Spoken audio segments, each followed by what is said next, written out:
بسم اللہ الرحمن الرحیم اللہم صلی علی سیدنا محمد النبی الامی وعلی آلہ وسلم تسلیما. وفات ابیہ واختلف فی وفات ابیہ عبد اللہ هل توفی ورسول اللہ صلی اللہ علیہ وسلم حمل او توفی بعد ولادته على قولین اصحهما انه توفی ورسول اللہ صلی اللہ علیہ وسلم حمل الى آخرہ. یہ طویل بیان ہے نبی کریم صلی اللہ علیہ وسلم کے والد ماجد کی وفات کے بارے میں. اس میں اختلاف ہے کہ جناب عبداللہ جو نبی علیہ الصلوۃ والسلام کے والد ماجد ہیں، کیا آپ کا انتقال تب ہوا جب نبی علیہ الصلوۃ والسلام ابھی پیدا نہیں ہوئے تھے، رحم مادر میں تھے، یا آپ صلی اللہ علیہ وسلم کی پیدائش کے بعد ہوا؟ ان دو اقوال میں سے صحیح تر قول جو ہے وہ یہ ہے کہ نبی کریم صلی اللہ علیہ وسلم اس وقت اپنی والدہ ماجدہ کے رحم میں تھے جب آپ کے والد ماجد کی وفات ہوئی. اور دوسری بات یہ ہے کہ آپ صلی اللہ علیہ وسلم کے ولادت کے سے پہلے بتایا جاتا ہے کہ 7 سال 7 ماہ ان کی وفات ہوئی. اور دوسری بات میں کوئی اختلاف نہیں کہ آپ صلی اللہ علیہ وسلم کی والدہ ماجدہ کا انتقال تب ہوا جب حضور علیہ الصلوۃ والسلام ظاہر ہے، آپ صلی اللہ علیہ وسلم پیدا ہوئے تھے. اور آپ کی عمر مبارک کے بارے میں مختلف روایات ہیں جو ابھی میں عرض کروں گا. اور آپ مکہ اور مدینہ کے درمیان ایک مقام ہے ابوا، وہاں پر ان کا انتقال ہوا. چونکہ یہ بات روایت میں بالکل صراحت کے ساتھ آئی ہے کہ جناب عبداللہ والد ماجد ان کا نکاح ہوا جناب حضرت آمنہ کے ساتھ. اس کے بعد آپ تجارت کی غرض سے ایک قافلے کے ساتھ شام چلے گئے اور واپس آ گئے تو رشتہ داروں کے ہاں آپ مدینہ طیبہ میں رکے اور وہاں وہ بیمار ہو گئے اور ان کا انتقال ہوا اور مدینہ کے مضافات میں ان کو دفن کیا گیا. مجھے مدینہ طیبہ کے ایک عالم نے، ایک دو علماء تھے، وہ مجھے مسجد نبوی کے اندر کے جو اہم تاریخی مقامات تھے وہ ان کی نشاندہی کر رہے تھے، مجھے دکھا رہے تھے. تو ان میں سے ایک عالم نے مجھے یہ بتایا کہ اب بہت پرانے زمانے کے 35-40 سال کے وہ واقعات سنا رہے تھے جب سے وہ وہاں تھے. تو انہوں نے کہا کہ جب میں یہاں کبھی آیا کرتا تھا مسجد نبوی میں، تو جہاں پر آپ بیٹھے ہیں مسجد نبوی کے اندر ہم بیٹھے تھے، یہاں پر ہماری گاڑی رکتی تھی اور ہم اترتے تھے اور آگے مسجد نبوی کی ابھی توسیع نہیں ہوئی تھی. تو انہوں نے کہا کہ اس وقت جہاں آپ بیٹھے ہیں اس جگہ کی نشاندہی بھی کی ہے اور اس ستون کا نمبر بھی مجھے معلوم ہے.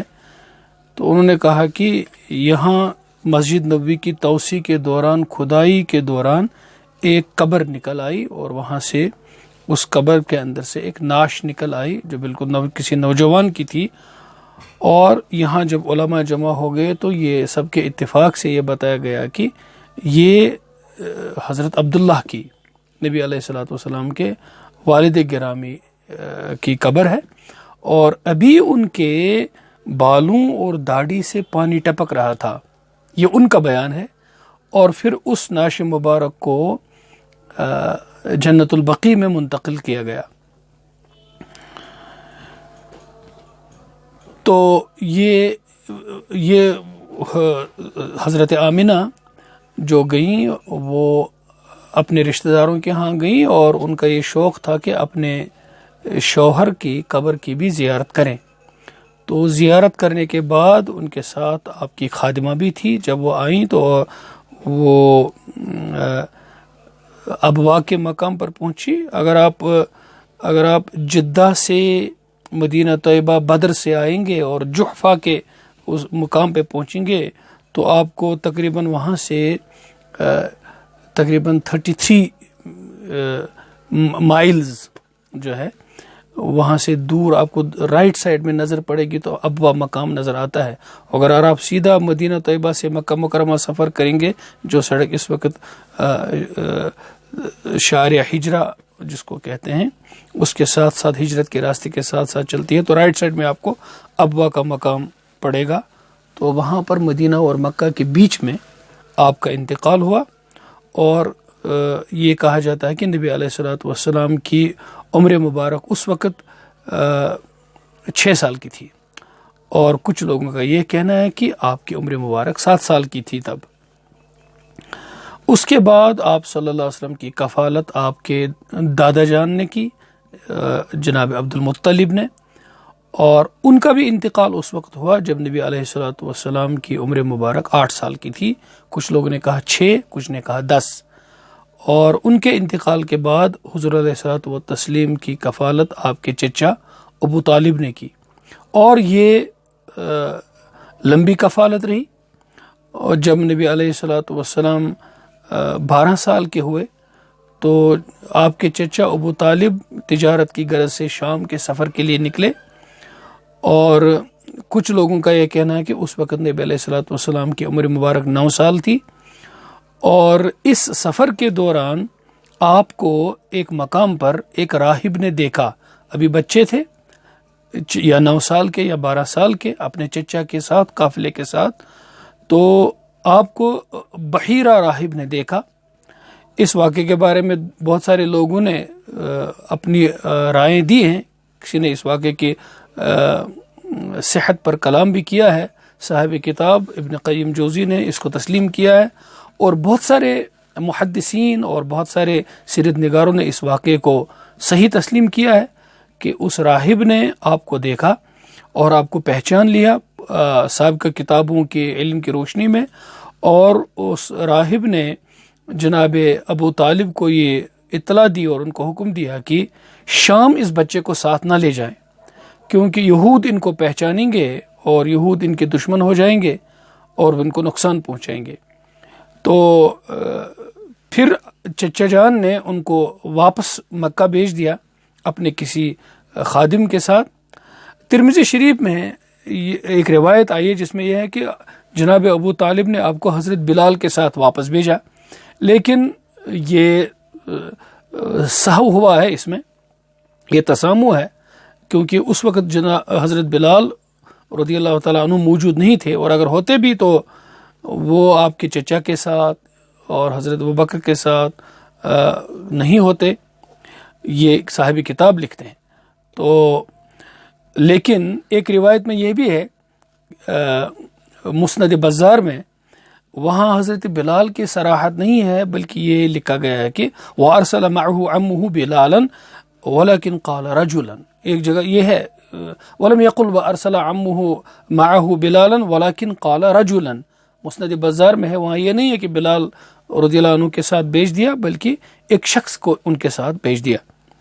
جب آپ 25 سال کی عمر کو پہنچے تو آپ خود شام تجارت کی غرض سے گئے، اور جب آپ بصرہ پہنچے، یہ نام آپ کو 2 جگہ اس طرح کا نام ملے گا. ایک ہے بے سواد رے، اور آپ کو ہے ملے گا بصرہ، وہ کوفہ کے ساتھ ہے ایک پروونس، اور یہ ہے بصرہ، یہ شام میں ہے، اور یہ تقریباً دمشق سے 124 کلومیٹر دور ہے. اور پھر واپس لوٹے، اور یہ جو تجارتی ساز و سامان تھا یہ مکہ کی مشہور خاتون حضرت خدیجہ کا تھا. اور اس کے بعد آپ کی دیانتداری اور صداقت دیکھ کر حضرت خدیجہ نے آپ کو پیغام بھیجا اور ان کے ساتھ آپ کا نکاح ہوا. تب آپ کی عمر مبارک کچھ لوگوں کے نزدیک 30 سال تھی، اور کچھ نے کہا ہے کہ 21 سال کی تھی. اور حضرت خدیجہ کی عمر 40 سال کی تھی۔ یہ پہلی عورت ہے جس کے ساتھ نبی علیہ الصلوۃ والسلام نے نکاح کیا۔ تو آپ خود نوجوان ہیں، خوبصورت ہیں، صحت مند ہیں، اور ایک بیوہ عورت کے ساتھ جس نے اس سے پہلے 2 نکاح کیے تھے اور جو ادھیڑ عمر کی تھی، ان کے ساتھ آپ کا نکاح ہوا۔ اس واقعے سے مستشرقین اور معاندین اسلام اور سیرت رسول اللہ صلی اللہ علیہ وسلم پر مختلف قسم کے وجوہات کی بنا پر انگلیاں اٹھانے والوں کے لیے ایک بہت بڑا یہ سبق ہے کہ نبی علیہ الصلوۃ والسلام نے جو یہ نکاح کیا، آپ کی پاک دامنی، آپ کا زہد، آپ کا تقوی اور آپ کی جو پاکیزہ نفسی ہے، اس کے بارے میں یہ مشیر ہے۔ اور یہ پہلی عورت ہے جو آپ کی ازواج میں سے جس کا انتقال ہوا، اور آپ کی موجودگی میں آپ صلی اللہ علیہ وسلم نے کوئی نکاح نہیں کیا۔ 53 سال کی عمر تقریباً آپ کی ہوئی تھی، یا 50 سال کی جب ان کا انتقال ہوا، اور آپ کی موجودگی میں حضور نے کوئی نکاح نہیں کیا۔ یہ وہ خاتون ہے کہ حضرت جبریل علیہ السلام ایک دفعہ حضور علیہ السلام کو اللہ کی طرف سے یہ امر کرنے آئے کہ اللہ تعالیٰ نے خود حضرت خدیجہ پر سلام بھیجا ہے۔ یہ بخاری کی روایت ہے۔ اس کے بعد اللہ تعالیٰ نے آپ صلی اللہ علیہ وسلم کے دل کے اندر خلوت کو، تنہائی کو، گوش نشینی کو محبوب بنا دیا، اور آپ عبادت اپنے رب کی کرنے لگے۔ اور خلوت کو حاصل کرنے کے لیے آپ غار حرا میں جایا کرتے تھے۔ ابھی حضرت خدیجہ رضی اللہ عنہ کا انتقال نہیں ہوا تھا ظاہر ہے، اور وہ راتوں کو وہاں عبادت کیا کرتے تھے۔ یہ روایت بھی غار حرا والی بخاری اور مسلم میں موجود ہے۔ اور آپ کے قلب مبارک کے اندر بتوں کی اور آپ کی جو قوم ہے ان کی جو مذہب تھا شرک کی بنیاد پر، اس کی نفرت آپ کے دل کے اندر ڈال دی گئی، اور شرک سے اور بت پرستی سے زیادہ مبغوض چیز، قابل نفرت چیز آپ کے قلب مبارک سے میں کوئی نہیں ٹھہری۔ تو اس میں 1-2 چیزیں جو ہیں جن پر میں پھر یہ آپ کی توجہ مبذول کروں گا۔ ایک سب سے پہلی چیز جس پر آپ غور فرمائیں گے وہ یہ کہ نبی علیہ الصلوۃ والسلام کا نکاح حضرت خدیجہ سے ہوا جب آپ نوجوان تھے، اور حضرت خدیجہ بہت پہنچی ہوئی عمر کی تھی، 40 سال کی عمر کی تھی، اب ان کا بڑھاپا آ رہا تھا۔ اور پھر آپ نے ساری زندگی اپنی جو جوانی کی تھی اور اس کے بعد اپنی ادھیڑ عمر کی تھی وہ حضرت خدیجہ کے ساتھ گزاری، اور آپ کے جتنے بچے ہوئے وہ حضرت خدیجہ سے ہی ہوئے۔ یہ کہا جاتا ہے کہ ایک بچہ آپ کا حضرت ماریہ سے ہوا، جس کا میں تذکرہ انشاءاللہ بعد میں بھی کروں گا۔ تو یہ اپنی جو زندگی ہے اس طرح آپ نے ساری حضرت خدیجہ کے ساتھ گزاری۔ آپ کا انتقال ہوا، آپ کی عمر میں کوئی دوسرا نکاح نہیں کیا۔ اس کے بعد اللہ تعالیٰ کے امر سے آپ نے اور نکاح کیے، اور ان کی جو حکمتیں تھیں وہ اپنے وقت پر بیان کی جائیں گی۔ اور دوسری بات، آپ صلی اللہ علیہ وسلم کا غار حرا میں عبادت کرنا، اس وقت کی عبادت کو جس میں آپ زیادہ تر غور و فکر کیا کرتے تھے، اس کو تحنث کہا جاتا ہے، جس میں کوئی مخصوص طریقہ عبادت نہ ہو، اسے تحنث کہتے ہیں یا تعبد بھی کہتے ہیں۔ غور و فکر بھی تعبد کی ایک صورت ہے، اور یہ روایت بخاری مسلم میں ہے۔ اور اس طرح سے جن لوگوں نے یا تو تعدد ازدواج پر کچھ باتیں کی ہیں وہ بے معنی رہ جاتی ہیں، اور کچھ لوگوں نے متجددین نے غار حرا کے اندر عبادت کا اور تحنث کا اور تعبد کا جو واقعات ہیں آیت اترنے کے اس پر کلام کیا ہے، وہ ساری باتیں بے بنیاد ٹھہرتی ہیں۔ اللہ تعالی ہمیں صحیح علم عطا فرمائے، اور حضور علیہ الصلوۃ والسلام کی سنتوں پر عمل کی توفیق عطا فرمائے۔ وصلی اللہ تعالی علی خیر خلقہ محمد وعلی آلہ وسلم۔